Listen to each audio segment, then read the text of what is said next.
Est-ce que tu as l'impression de stagner malgré tous tes efforts de manifestation? Eh bien, c'est peut-être parce que tu essayes désespérément de monter au niveau supérieur alors qu'une partie de toi est toujours coincée au niveau inférieur. En fait, je pense qu'il y a une erreur qu'on fait énormément dans la manifestation. Souvent, on pense, je dois absolument quitter cette version de moi, je dois devenir quelqu'un d'autre, je dois monter au niveau supérieur, je devrais plus ressentir ça, ou cette version de moi doit disparaître. Alors, on essaye de skipper le niveau où on se trouve. Et ça crée un énorme problème. Parce que tu peux pas intégrer un nouveau niveau en rejetant la version de toi qui se trouve encore dans l'ancien. Et aujourd'hui, on va voir pourquoi ton système peut vouloir déjà être au niveau suivant. Pourquoi vouloir absolument changer peut parfois maintenir exactement le conflit intérieur dont tu essayes de te sortir. Pourquoi tu lâches parfois mieux quand tu arrêtes de lâcher. Mais aussi pourquoi faire comme si c'était déjà là peut être soit une véritable incarnation, soit une manière très faussement spirituelle de fuir ce qui est présent. Et surtout, comment commencer à vivre depuis ton prochain niveau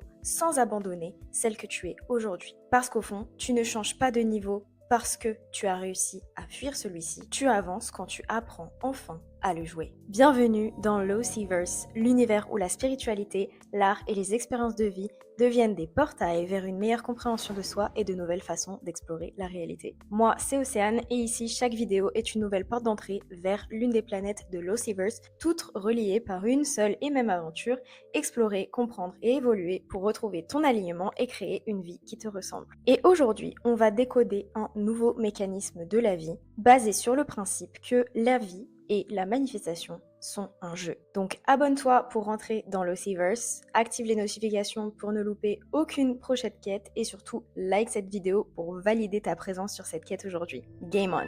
Quand on veut changer de réalité, on veut une nouvelle relation, plus d'argent, une nouvelle vie, une nouvelle carrière, une guérison, un glow-up, une nouvelle identité, et on commence très facilement à regarder notre état actuel comme quelque chose dont il faudrait sortir. Comme si la peur devait partir, le manque doit partir, l'ancienne version de soi doit mourir, et la situation doit absolument changer. Et sans qu'on s'en rende forcément compte, notre désir d'évolution devient parfois un rejet, un combat du présent. On commence à rejeter notre état actuel, nos émotions actuelles, nos blessures actuelles, nos peurs actuelles et notre réalité actuelle. Mais imagine un jeu. Tu es au niveau 4 et tu refuses de regarder le niveau 4 parce que tu veux juste atteindre le niveau 10 et tu fais comme si tu étais déjà au niveau 10 alors que tu es encore au niveau 4. Eh bien sache que tu ne peux pas traverser ce que tu refuses de voir et d'accepter. La réalité c'est que tu lâches mieux quand tu arrêtes d'essayer de lâcher. Ça paraît contradictoire, mais plus quelqu'un veut absolument oublier une personne,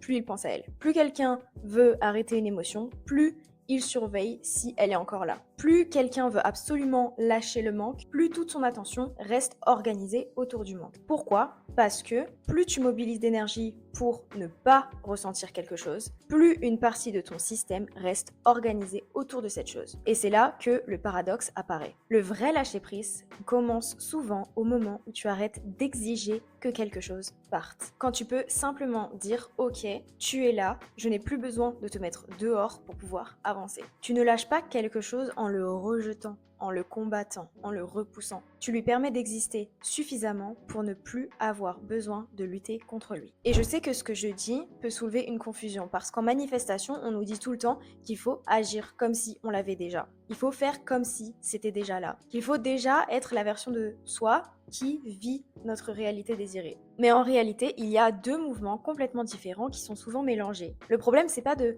faire comme si tu l'avais déjà. Le problème, c'est de quel espace tu le fais. Parce qu'il y a une énorme différence entre incarner une direction et fuir une réalité intérieure. L'un vient d'un choix conscient et détaché, l'autre vient de la peur. Donc soit tu le fais à partir d'un espace d'incarnation. Donc là, tu commences à vivre depuis cette nouvelle possibilité. Par exemple, tu prends plus soin de toi, tu poses des standards, tu te respectes plus, tu apprends à communiquer, tu te traites comme quelqu'un qui mérite l'amour, qui mérite le succès, qui mérite l'abondance. Tu développes de nouvelles habitudes, tu commences à faire des choix conscients qui correspondent à la personne que tu veux devenir. Et ici, Tu es en transition consciente. Tu n'es pas en rejet de toi-même, tu es en expansion. Et la deuxième possibilité, c'est que tu le fais à partir d'un espace d'évitement. C'est-à-dire que tu utilises cette nouvelle identité pour ne plus rencontrer ce qui est réellement là. Par exemple, tu essayes de te convaincre que tu es déjà guéri, que tu es déjà détaché, que tu es déjà en paix, alors que à l'intérieur, tu te bats encore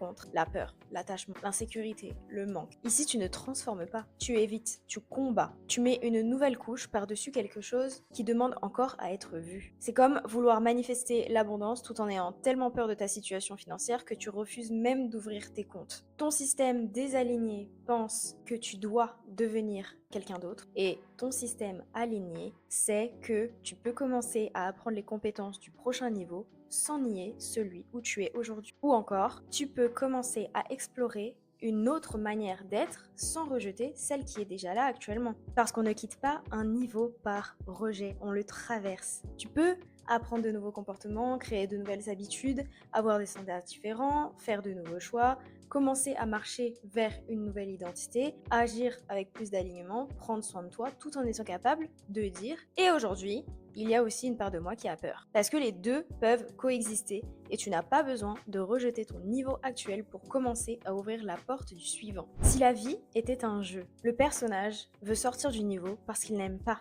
ce qu'il ressent. La joueuse veut comprendre comment jouer le niveau où elle se trouve tout en se préparant au suivant. Elle voit ce qui est réellement présent sans confondre ce qu'elle ressent avec toute la réalité. Le personnage veut l'amour sans vulnérabilité, l'abondance sans rencontrer son rapport à la sécurité, la visibilité sans rencontrer la peur du regard des autres, la confiance sans jamais traverser l'incertitude, la paix sans rencontrer ce qui fait encore mal et une nouvelle identité sans intégrer l'ancienne. Il ne veut pas forcément consciemment éviter la transformation, il veut surtout sortir de l'inconfort le plus vite possible, alors que la joueuse peut tenir deux vérités en même temps. Elle peut se dire voilà où mon personnage se trouve aujourd'hui et voilà la direction dans laquelle je choisis d'aller. Entre les deux, c'est pas forcément un saut, c'est un passage. Pour illustrer tout ça, j'aimerais donner une image biblique que je trouve intéressante, qui est que après que Adam se cache, Dieu lui demande où es-tu? Pas parce que Dieu a perdu sa position, mais parce qu'avant toute chose, il faut pouvoir reconnaître où l'on est. Et je trouve que la manifestation oublie parfois cette première étape tellement fondamentale, c'est que avant de vouloir devenir quelqu'un d'autre, où es-tu maintenant? Qu'est-ce que tu ressens réellement? Quelle part de toi a peur? Qu'est-ce que tu refuses encore de regarder? Qu'est-ce qui existe vraiment dans ton système aujourd'hui? Parce qu'avant de vouloir changer de coordonnées de jeu, il faut déjà être capable de reconnaître celles depuis lesquelles on joue. Et c'est là aussi que je trouve l'image biblique de revêtir l'homme nouveau aussi particulièrement intéressante. Dans Éphésiens 4, Paul parle de se dépouiller de l'ancien homme, d'être renouvelé, puis de revêtir l'homme nouveau. Et ce mouvement, il est très différent de fais semblant d'être déjà quelqu'un d'autre jusqu'à ce que ton ancienne version disparaisse. Ce n'est pas je suis déjà au niveau 10, donc je ne dois plus avoir peur, plus douter ou plus ressentir ce que je ressentais au niveau 4. C'est plutôt je reconnais honnêtement ce qui existe encore en moi, tout en commençant à nourrir et à pratiquer une nouvelle manière d'être. Donc tu peux commencer à porter quelque chose du niveau suivant sans prétendre que la partie de toi qui se trouve encore au niveau actuel n'existe pas. Tu peux dire une partie de moi a encore peur, une partie de moi est encore attachée, une partie de moi ne se sent pas encore en sécurité et en même temps commencer à faire de nouveaux choix, développer de nouvelles habitudes, nourrir une nouvelle identité, marcher dans une nouvelle direction. Et ça, pour moi, c'est la différence entre incarnation et rejet de soi. C'est pas je dois devenir quelqu'un d'autre parce que celle que je suis aujourd'hui n'est pas suffisante, mais c'est je peux laisser progressivement mourir ce qui ne me sert plus et nourrir ce qui est en train de naître sans nier ce qui existe encore en moi. Donc, tu ne manifestes pas mieux quand tu fais semblant d'être déjà arrivé, tu manifestes mieux quand tu commences à marcher dans cette direction sans rejeter l'endroit où tu te trouves actuellement. Parce que le niveau actuel, c'est peut-être pas un obstacle. Parce qu'on va regarder très facilement notre réalité actuelle comme ce qui nous sépare de celle qu'on veut. Mais, et si le niveau 4 n'était pas l'obstacle entre toi et le niveau 10, mais qu'il était précisément le chemin qui te permet de devenir la personne capable de vivre le niveau 10. Ça ne veut pas dire que chaque événement difficile t'a forcément été envoyé intentionnellement comme une leçon. On n'a pas besoin de prétendre savoir ça. Mais, quel que soit le pourquoi de ce niveau, si tu es ici maintenant, il y a quelque chose que tu peux apprendre à naviguer. Donc la question à se poser, ça devient, maintenant que je suis là, comment est-ce que je joue cet endroit? Et ça change complètement la posture que tu tiens. Tu passes pas toute ton énergie à chercher la sortie, tu commences à regarder ce qui se joue réellement. Maintenant, comment compléter un niveau? Compléter un niveau, ça veut pas dire souffrir assez longtemps ou attendre qu'une sorte d'épreuve cosmique soit terminée. Mais dans un premier temps, c'est le fait d'observer et de voir qu'est-ce qui est réellement présent et ressentir qu'est-ce que j'essaye de faire disparaître trop vite. Et là, tu peux investiguer pourquoi, de quoi est-ce que ton personnage a peur, qu'est-ce que les parts en toi te disent, qu'est-ce qu'elles protègent, qu'est-ce qu'elles craignent, qu'est-ce qu'elles demandent. C'est que là que tu peux discerner qu'est-ce qui demande à être accueilli et qu'est-ce qui demande à être transmuté. C'est une fois que tu vois clair que tu peux agir. Maintenant que je suis totalement honnête avec mon niveau actuel, quel mouvement appartient à la version de moi vers laquelle je vais. Et là, tu peux avancer sans abandonner la partie de toi qui n'est pas encore arrivée. Parce que parfois, une part de soi a simplement besoin de traverser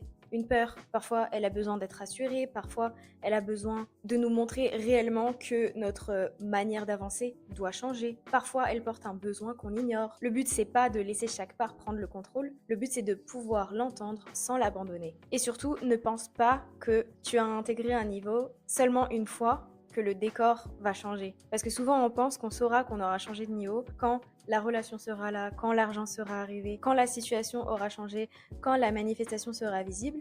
Mais parfois, le signe que tu as intégré un niveau n'est même pas que ta réalité extérieure a déjà changé, c'est que tu n'as plus besoin de fuir l'endroit où tu es. Tu peux te dire, ok, je peux être ici, je peux ressentir ça, je peux voir ça, je peux traverser ça, et je peux continuer à avancer. Ta réalité extérieure peut mettre du temps à changer, mais ta relation avec elle n'est déjà plus la même. Donc pour conclure, peut-être que le problème c'est pas que tu sois encore au niveau 4, peut-être que le problème c'est que toute ton énergie est utilisée à essayer de convaincre ton système qu'il devrait déjà être au niveau 10. Tu peux regarder le niveau suivant, tu peux commencer à apprendre ses compétences, tu peux agir depuis la direction que tu choisis, mais tu n'as pas besoin d'abandonner ou de rejeter celle que tu es aujourd'hui pour devenir celle que tu es en train de devenir. Parce que le niveau actuel n'est peut-être pas quelque chose dont tu dois t'échapper. C'est l'endroit depuis lequel tu joues. Et parfois, avancer, ça signifie pas réussir à partir. Ça signifie enfin être suffisamment présente pour compléter ce qui se joue ici. Alors demande-toi à quel endroit de ta vie es-tu tellement concentré sur le niveau suivant que tu as oublié de regarder ce que le niveau actuel te demande. Parce que peut-être que ce niveau n'est pas ce qui t'empêche d'obtenir le suivant, peut-être que c'est précisément l'endroit depuis lequel tu es en train de devenir capable de le vivre. Donc dis-moi en commentaire à quel niveau as-tu l'impression de résister en ce moment, parce que rien que le nommer, c'est déjà commencer à le traverser. Une aventure se termine, mais le voyage continue. Si tu veux continuer à explorer l'Ossiverse, pense à t'abonner pour ne manquer aucune des prochaines quêtes. Et si tu souhaites aller plus loin, tu trouveras en description différentes expériences pour continuer le voyage avec moi, que ce soit des guidances, des accompagnements, des ressources personnalisées, mais aussi mon programme de coaching sous la forme d'un jeu qui s'appelle The Game. Dans ce programme, tu vas apprendre à manifester et à naviguer ta réalité de façon ludique. Ce jeu est sous la forme d'une carte interactive avec des mondes et des zones que tu peux explorer dans le but de retrouver ton alignement et créer une vie qui te ressemble. On voit des choses telles que poser une intention, lâcher prise, se libérer de croyances limitantes, apprendre la navigation énergétique, la gestion émotionnelle, la réintégration des différentes parts de soi, etc., etc. Donc si tu veux postuler pour The Game, c'est dans le lien en description. À très vite pour une nouvelle quête au sein de l'Ossiverse. Game on!